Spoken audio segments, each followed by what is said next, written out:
Hello नमस्कार साथियों। सभी को जय हिंद जय भारत।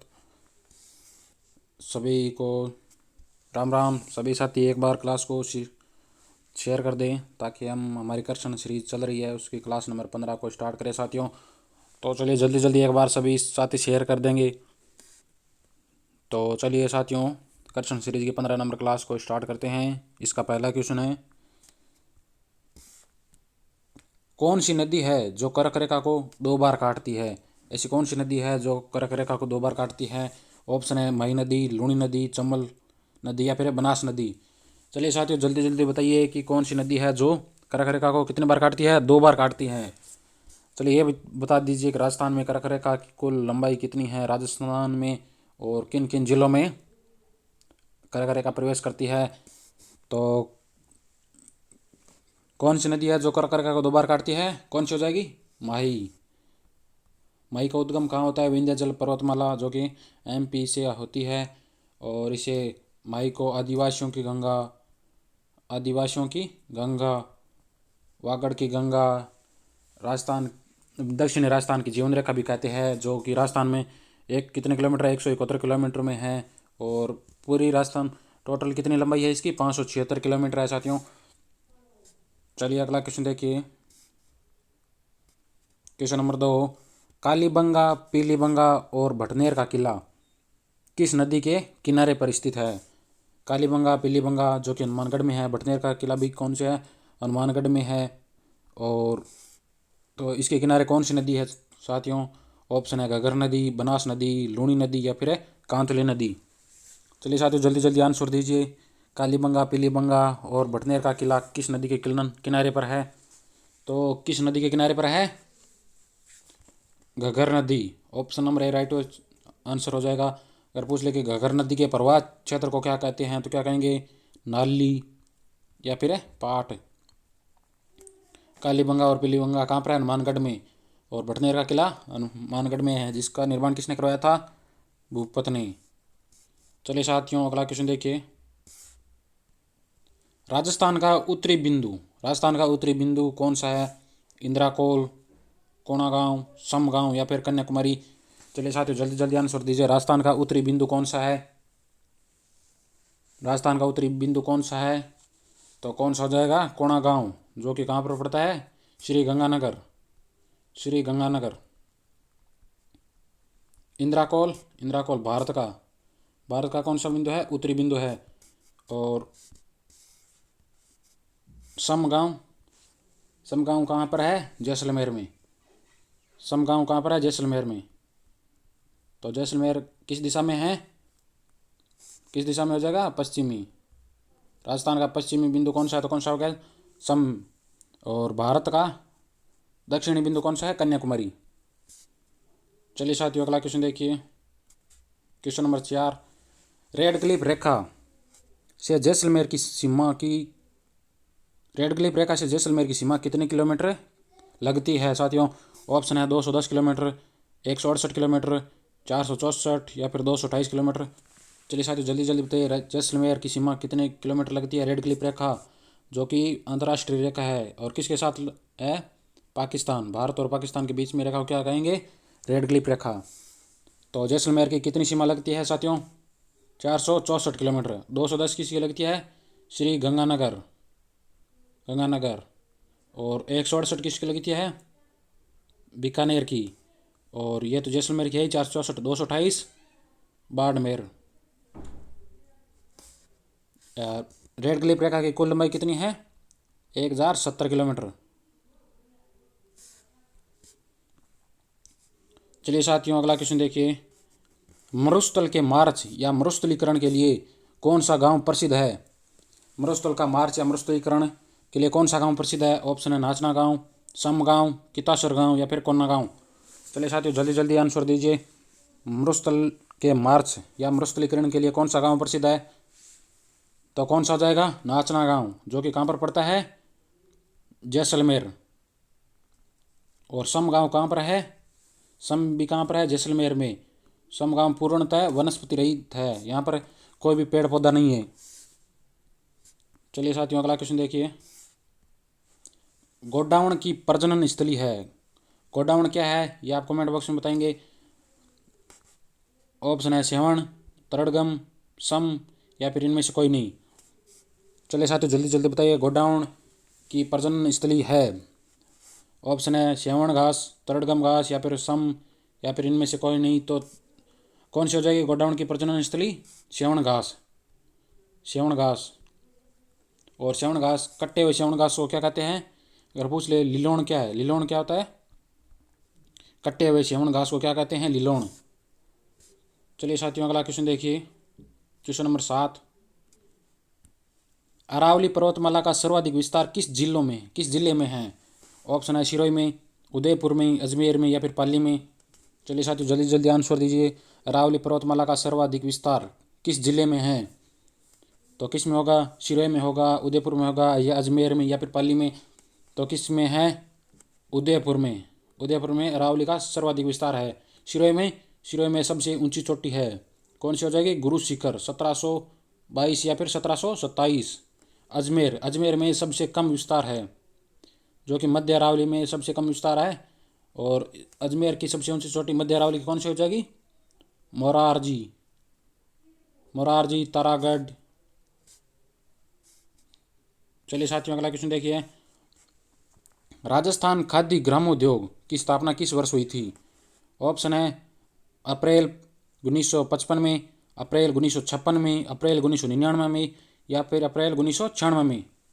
चलिए साथियों जल्दी जल्दी आंसर दीजिए। राजस्थान में खाद्य ग्रामोद्योग की स्थापना किस वर्ष हुई थी? तो किस वर्ष हुई थी? अप्रैल 1955 में। चलिए साथियों अगला क्वेश्चन देखिए, क्वेश्चन नंबर 9। भारत में ऊन उद्योग में राजस्थान का कौन सा स्थान है? भारत में ऊन उत्पादन के हिसाब से राजस्थान का कौन सा स्थान है साथियों? ऑप्शन है प्रथम स्थान, द्वितीय स्थान या तृतीय स्थान या फिर पांचवा स्थान। तो ऊन उत्पादन में राजस्थान का कौन सा स्थान है साथियों? तो कौन सा हो जाएगा? प्रथम स्थान। अगर पूछ ले कि सबसे बड़ी ऊन मंडी एशिया की सबसे बड़ी ऊन मंडी कहाँ पर है? तो कहाँ पर हो जाएगी? बीकानेर में। अगर पूछ ले कि केंद्रीय ऊन बोर्ड कहाँ पर है? तो कहाँ जाएगा? जोधपुर में क्या है? केंद्रीय ऊन बोर्ड। चलिए साथियों अगला क्वेश्चन देखिए, जवाहर सागर बांध किस जिले में है? और यह भी बता दीजिए कि किस नदी पर लगा है जवाहर सागर बांध। ऑप्शन देखिए कोटा में, बांसवाड़ा में, उदयपुर में या फिर पाली में। तो जवाहर सागर बांध किस जिले में है साथियों? और यह भी बताया कि किस नदी पर है जवाहर सागर बांध। तो किस में हो जाएगा? कोटा में। और कोटा में तो आपको पता ही होगा कि कौन सी नदी है? चंबल नदी। और इस जवाहर सागर बांध में क्या है? 3 विद्युत इकाइयाँ लगाई हुई है। 3 है, क्या है? विद्युत इकाइयाँ, जिसमें प्रत्येक में कितने मेगावाट होती है? 33 मेगावाट की बिजली का उत्पादन होता है। एक में 33 का होगा तो 3 में कितने का होगा? 99 मेगावाट बिजली का उत्पादन किससे होता है? जवाहर सागर बांध से, जो कि कोटा में है और चंबल नदी के किनारे पर है। चंबल नदी के ऊपर है जवाहर सागर बांध। चलिए अगला क्वेश्चन देखिए साथियों, शेरशाह सूरी ने गिरी सुमेलन युद्ध में मालदेव और उसके सेनापति में किसके सहयोग से अविश्वास उत्पन्न किया था? गिरी सम्मेलन का युद्ध कब हुआ था साथियों? ये आप कमेंट बॉक्स में बताएं। उस समय मालदेव और उसके सेनापति कौन थे? जेता और कुंपा।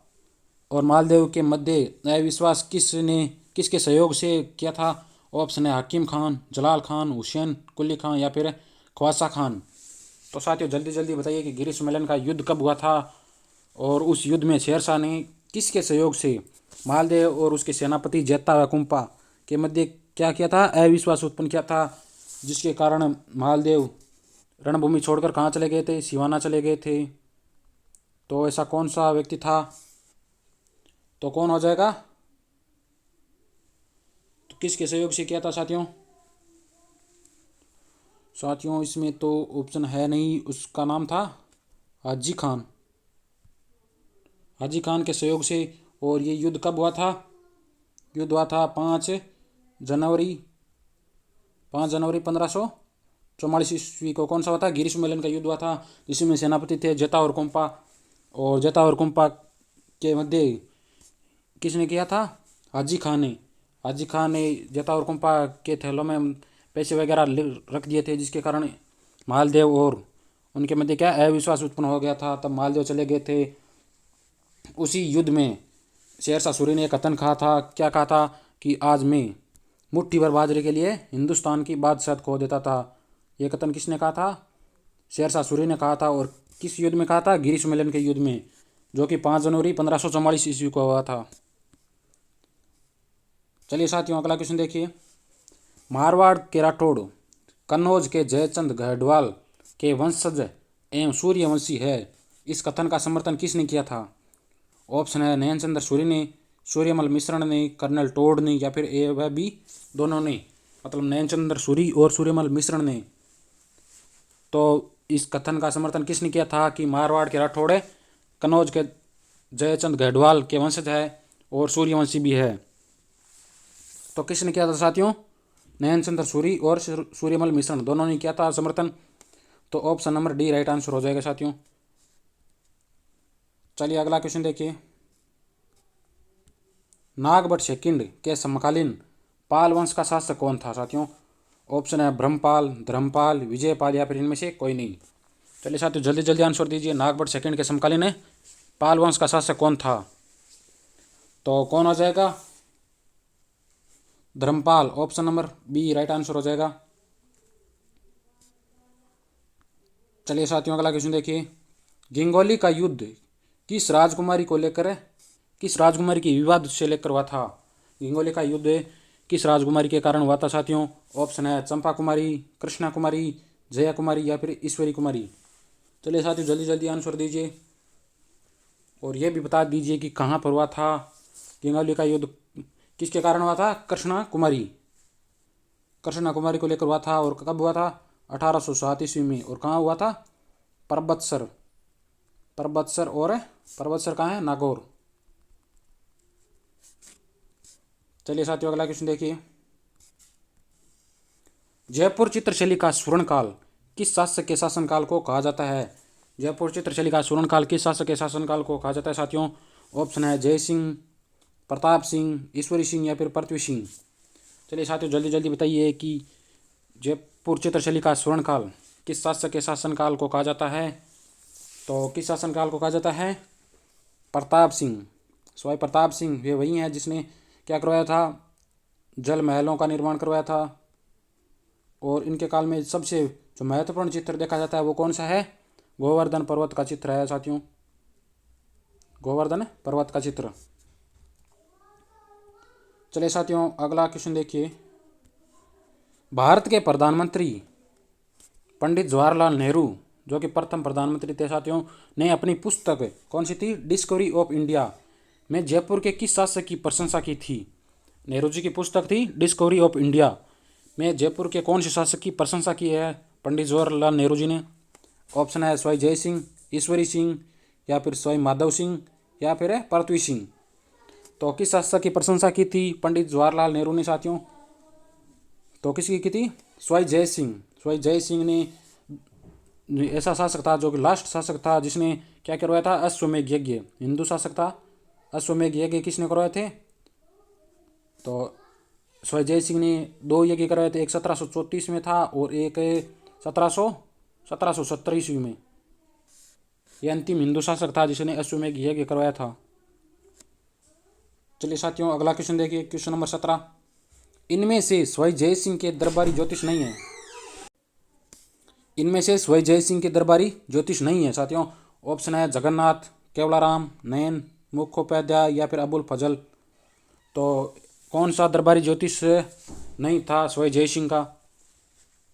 तो कौन सा हो जाएगा साथियों? जगन्नाथ जो कि था, केवलाराम भी था, नयन मुखोपाध्याय भी था, अबुल फजल जो कि स्वाई जय सिंह का नहीं था। अबुल फजल किसके दरबारी था साथियों? आप कमेंट बॉक्स में बताएंगे। चलिए साथियों अगला क्वेश्चन देखिए। मान सिंह प्रथम ने बंगाल अभियान कब किया? मान सिंह प्रथम ने बंगाल अभियान कब किया था साथियों? ऑप्शन है 1544, 1592, 1587, या फिर 1581 को।